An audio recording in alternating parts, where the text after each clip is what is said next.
కొన్ని వందల దుస్తులున్న ఒక వ్యక్తి సుఖంగా ఉండలేకపోతున్నాడు. కానీ చొక్కా లేని ఒక వ్యక్తి ఎంతో ఆనందంగా ఉన్నాడు. రాజా, ఆనందానికి కారణం చొక్కా కాదు, ఆత్మ. ఆనందం మనలోనే ఉందని ఎవరైతే తెలుసుకుంటారో వారు బాహ్య వస్తువుల్లో ఆనందాన్ని వెతకటం మానేస్తారు. కానీ మనసు ఆనందం కోసం బాహ్య వస్తువుల కోసమే పరిగెడుతుంది కదా. అందుకే మహారాజా, ఎవరైతే ఆనంద స్వరూపమైన ఆత్మ గురించి తెలుసుకుంటారో వాళ్ళు వస్తువులు వెనకాల వెళ్లటం మానేస్తారు. నాకు అర్థం కాలేదు. మహారాజా, ఆనందం ఆత్మ యొక్క స్వరూపం. ఆత్మ అనంతం, అందుకని ఆనందం కూడా అనంతమే. ఆత్మ యొక్క స్వరూపం వల్ల వ్యక్తి ప్రతి క్షణం తనను తాను ప్రేమించుకుంటూ ఉంటాడు.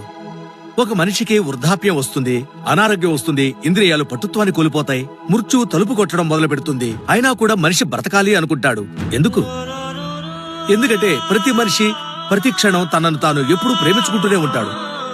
ఒకవేళ ఆత్మస్వరూపం దుఃఖం అయితే మనిషి ఎప్పుడైనా తనను తాను అలా ప్రేమించుకుంటాడా?